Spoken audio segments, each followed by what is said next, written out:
Greetings and welcome to Writers on Writing. I am your host, Dr. Brenda Greene, and Writers on Writing comes to you each week and gives you, our listening audience, an opportunity to hear writers from the African diaspora talk about their work, their lives, and their craft.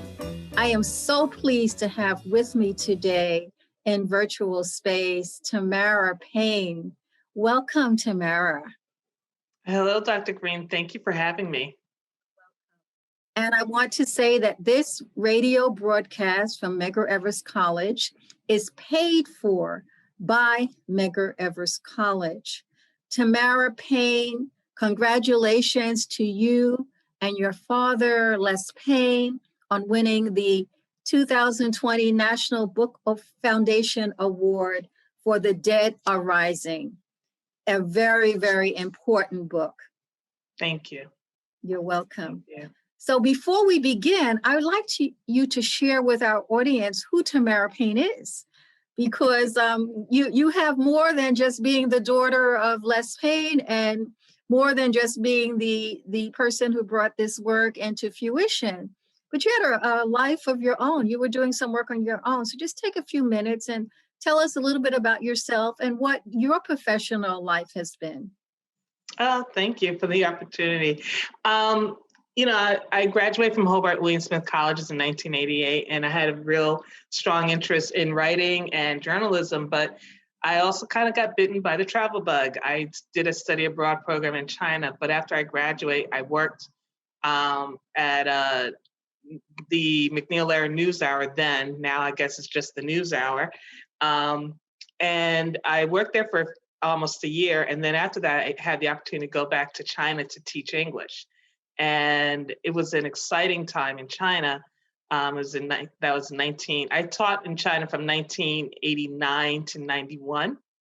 And so that was right after, I went in the fall semester right after the Tiananmen Square uprising. And so it was a really interesting time for me to be there and for me also, I was learning Mandarin, but I was teaching English, and I kind of viewed it as more of an exchange program. So I did that for 2 years, and it was a great experience, just continuing my interest in learning about the culture and the language and the history, but just really the students and the people, and seeing how China was changing and how we see China now. I mean, I actually was able to see, some of the roots of that. And so that was really interesting to me.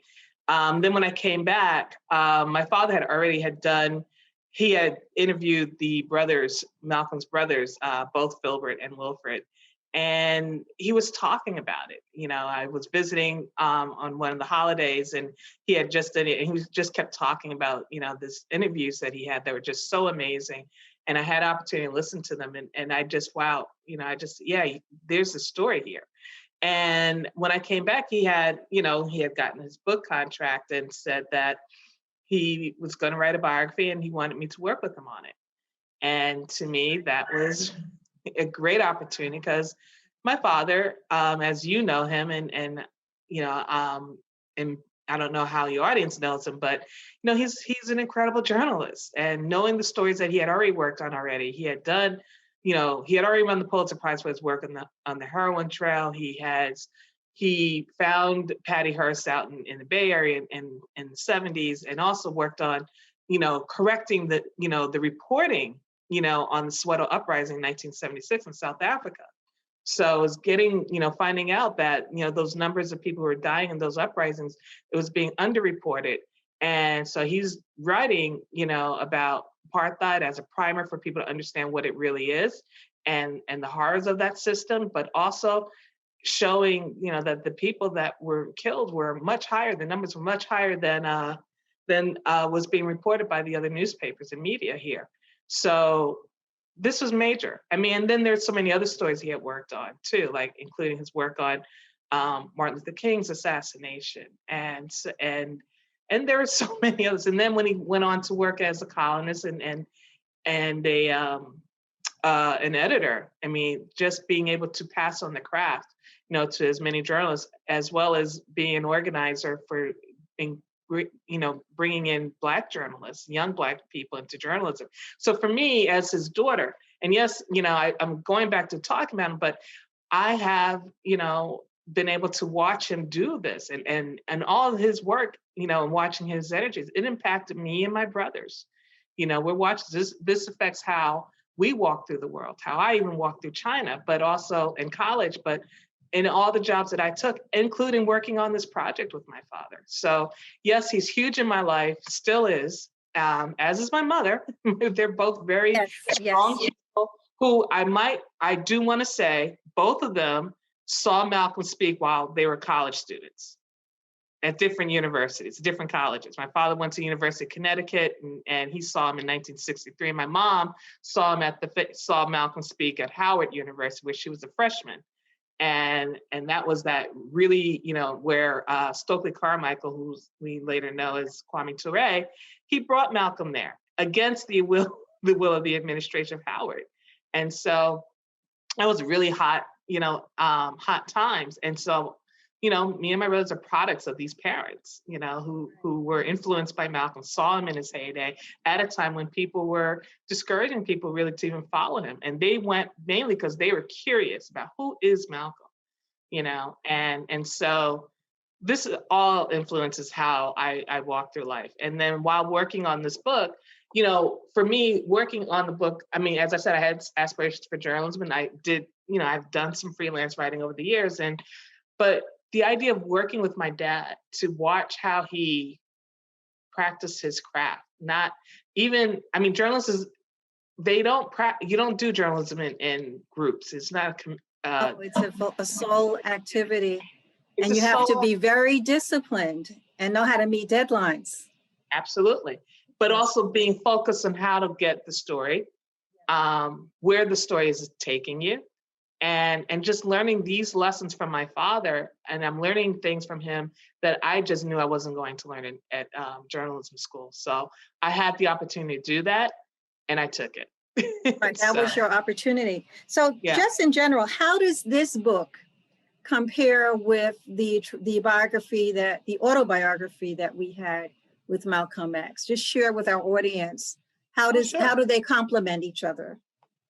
Yeah, I mean, I think first we just need to understand that autobiography is really what the subject wants you to know about themselves. And in this case of Malcolm X, it's as told to Alex Haley, so we're kind of getting even a different filter.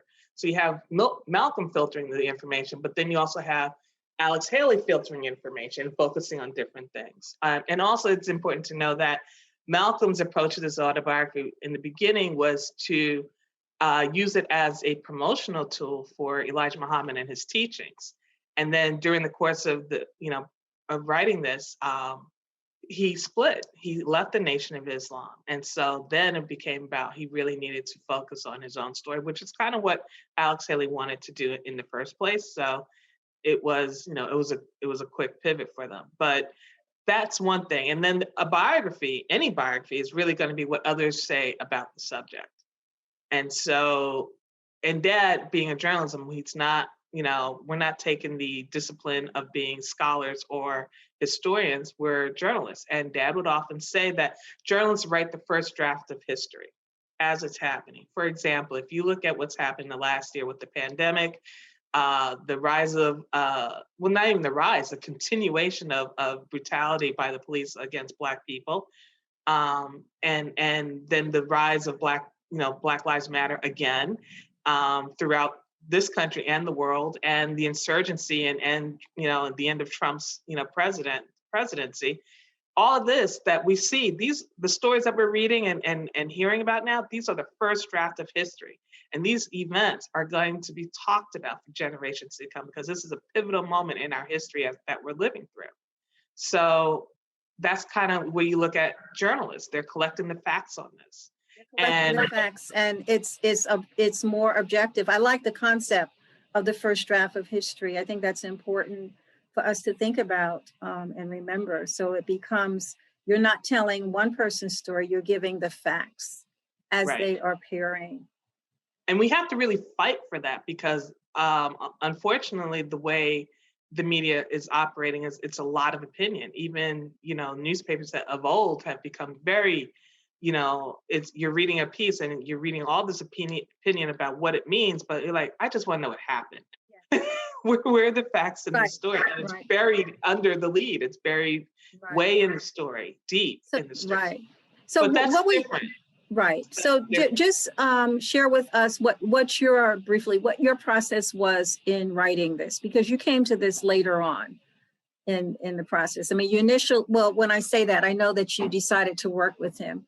So what was your role? And your role became, of course, much larger in bringing this to closure. Right. Well, in the beginning, this was my father's book that he was going to write, but he wanted me to work with him because it's an enormous project. It's an enormous undertaking. And also in having me work with him, I get, this also becomes who gets to help him organize the information and that he can trust, and we had other people work on it. It's not about that we didn't trust him and stuff like that, but it's just, there's a different trust. Like I had as much vested interest in this project and holding it until it comes out, as opposed to leaking it to other people, or for professional reasons or network reasons or connection reasons. And that's just kind of that's just a reality of, the way people are. It's human nature, right? But, my interest was really making sure that this information, remained, ready for publication, Yes. not to impress people over the Right. years. And there's a trust with that. It's like when you think about even with press conferences, one of the stories I found out from one of Dad's colleagues and close friends was that when he went to press conference, he would never ask a question at a press conference. He would wait till the person walked off the stage and pull him to the side and ask his question. So, and that's what I mean, that because if you're asking the question in press conference, everybody gets to hear your question. And so, and there's, again, human nature. We're all grappling for information. And then this is also this rush to be first, as opposed to be correct and accurate today. Right. What really struck me in this book, and having read the autobiography a while ago, but what struck me are the sections on the KKK, on Garveyism, and on his life. I mean, his early life. It was just really fascinating.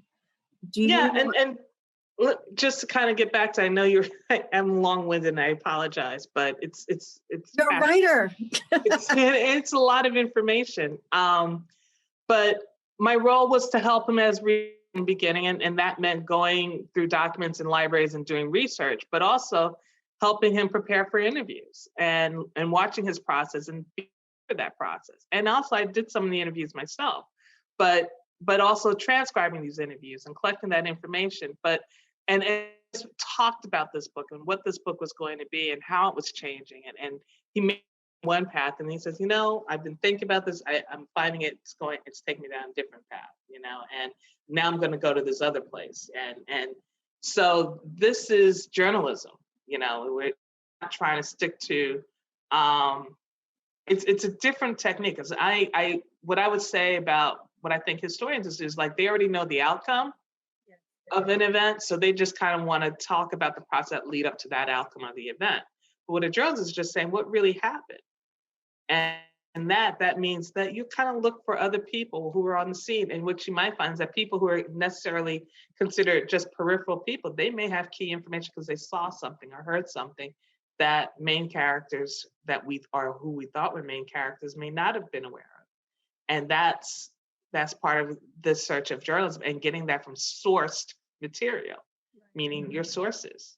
So why was it important to have substantive sections on the KKK, on Garveyism, and on the historical? Why did he decide to put so much time into that? Because this was going to be a book about Malcolm, and his life, meaning his family, but also the world he was born into. And I like that. If you look at, and that's what historians do also. Yeah, they do that, but they also kind of do it because they look, and I'm not saying all of them do that. I mean, and I don't want to simplify it, but it's a different tactic that they do. There are things that they may overlook because they may not see it as important to what they're trying to do. As a journalist is saying, is really kind of trying to do on the ground work of like, well, who was there? Who else was there? And who else was there? And And I'm not saying historians don't talk to people, they do. But the interviewing process is just, it's very different. Yes, yes. And that There's a was something section, that right. There's a section that that I wanted to read. I thought that it really epitomized, it's just a line that I wanted to read that I really thought epitomized what Malcolm, who Malcolm was and what he became in writing this. So while you saying, as I said, you talked about what the historian is doing while I'm just getting that page. Talk to us a little bit more about the KKK and what have you received any feedback on the substantive section on the KKK and on Garveyism in this book? Well, I mean, what can you say about the KKK? Garveyism is important because, you know, his parents were Garveyites, and in being Garveyites, they're raising their children and influencing them through the tenets of Garveyism, which is about embracing who we are as Black people. When we look at the book and how we open this book, Louise and Earl Little are Garveyites. Earl is organizing in another town, but Louise has to stand and face down the Klan because they're coming to visit and they're against the work that they're doing as organizers.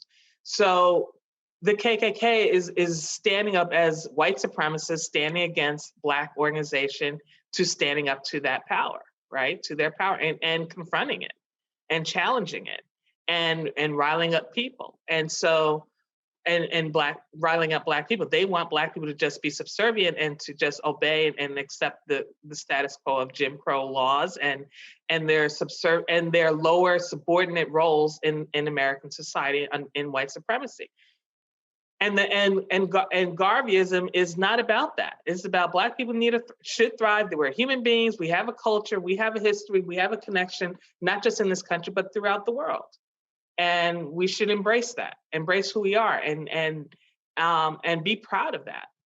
And that is, you know, disturbing to people who are not used to seeing that. They don't want to be challenged by that.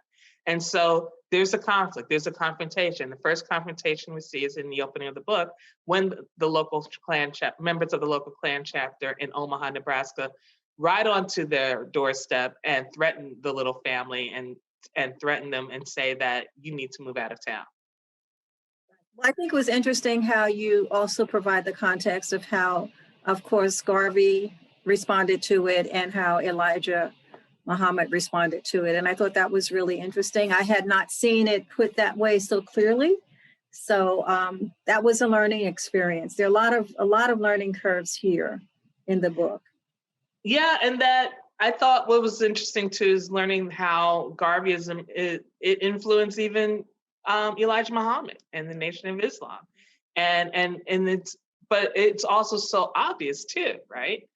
And it's just confirming. I mean, again, it's like this is journalism in the sense of how journalism. Not that you can only find this out through journalism, but the way you're finding it out through journalism. You're not finding this out because historically it's been written about before, but you're actually talking to people who are saying, no, this is Garveyism, and this has been this is clearly Garveyism. We were using Garveyism to develop the plans of how we were going to build up our communities and our businesses and why we were going to support. We were using that as that social contract of how we were going to deal with each other and thrive. And that was in not just the Nation of Islam, but in other organizations, in Black organizations and Black Christian preachers that we have come to know about. That's right. So the line I wanted, it's on page 277 in the book. It says, on the East Coast, Malcolm was religious, yet secular, street smart, yet intellectual, dogmatic, yet tolerant of the culture and backgrounds of the local recruits. This is when he's doing his recruiting. And I just thought that was an interesting juxtaposition because I think it really epitomizes who Malcolm is and why he was able to move in these multiple spaces, religious yet secular, street smart yet intellectual, dogmatic yet tolerant of the culture and backgrounds of the local recruits. Right, and if you look at up until that point, and if we're talking about those early days of his recruiting methods and efforts with the Nation of Islam, I mean, he had grown up in, he had grown up in Lansing basically, and went on to Mason for, reformatory school. And he's dealing with white, going to school with these white classmates. He had white classmates in Lansing also. Yes, who would have known? Yes. Yeah, he did. But he also had, but he had a different relationship in Mason. And it was kind of like a second chance for him to kind of come around. But it's a phase for him. And these were just things that he was learning about. And then when you look at, when he moves, he convinces his sister Ella to bring him to Boston. And he's a teenager still. And he's, and everybody in Boston, they're coming up with their opportunities and being entrepreneurial. And Malcolm is too, he's faking his age. He's working very deliberate and intentional about everything he did. But everybody else is also at that time, because everybody has to find a way to make ends meet, correct? I mean, when I think about Ella buying her house in Roxbury in 1939, or I think it was 39 or 41, 39, I think it is. I'm sorry if I get the dates wrong. It's between 39 and 41, but I mean, that's a major feat, and the family still owns it. It was recently landmarked, by the way. Oh, that's beautiful. That's important. So I found it really interesting to the appendix, and I really appreciate you adding that to the book, because it really reflects his state of mind around Islam and women and the Black liberation struggle. Would you comment on that? Absolutely. I mean, for me, it was really about having Malcolm speak for himself. A lot of people would talk about and speculate, I felt, about where Malcolm was heading and what he was doing at the end of his life. And I said, well, let him speak, and also this is a document I felt that, this would help a lot of researchers and historians to come, and it's his voice. He's answering these questions, and it really, and he answers them, kind of unedited, like unfettered almost, right? Yes. He's not shackled by, the Nation of Islam and Elijah Muhammad, because he's not concerned about contradicting them. He's laying it, it's like he's saying, I'm putting this on the record. That was really important. I think that's something that people don't always think about. You hear a lot of the hip hop artists and young people saying the first book they read was Autobiography. So that gets me to my next question about what is the book, just share with our audience The Dead Are Rising, why The Dead Are Rising, and the implications of this book now for what the state of race relations is in this country. I mean, I think that when this book came out in October, of 2020, it was a very important time, because a lot of things were happening. I mean, it was just after George Floyd, after Breonna Taylor, after Rayshard Brooks, after the hot summer of 2020, and the protests throughout this country in particular. It kind of in a culmination, but it was like, is that the perfect time? Because it's like, this is a time when people have to learn about how we got to this moment. And this book is full of the history of what drove us to this moment. Not, and we try to get as much, and again, it's about, we want to put Malcolm in context of his family, and that he has a background, he has a lineage, but also put him in the context in the world that he was born into, because he didn't just spring out of nowhere. He's been presented that way most of our lives, but none of us spring out of nowhere, And so who is he? Who is he in relationship to his brothers? We find out that, Filbert and Malcolm have a relationship, and Wilfred and Malcolm have a relationship. Wilfred was Malcolm's best friend and confidant to the end of Malcolm's life. And so he's very close to Malcolm. And so the information that we're getting in this picture that we're getting of Malcolm, even when he's struggling, Malcolm is saying, like, I'm really, I'm really thinking about it. I'm really, having trouble with this, or even with the split. I mean, and we say it in the book where he talks about, not just about the babies, but it was also about his ideology was bigger, right? I mean, and we talk about even in his meeting with the Klan, you know, he has a very negative relationship with the Klan. The Klan is you know, starting with the opening of the book, and when it's before he was born, his mother was pregnant with him, but then also his belief that the Klan had murdered his father, which we find that they didn't. However, it's important to understand that for Malcolm to believe that is not, you know, it's not hard for him to believe that. And we need to understand why that is. And the reason why that is because, well, the local neighbors in Lansing, you know, they found the ordinance on the land deed that Black people weren't supposed to own the property that they had purchased, and they moved to evict the family. And then after the family's evicted, you know, but they haven't moved off the property yet, the house is burned down with the family in it. I mean, the family survives, but these are right. That's trauma also. That's trauma. Exactly.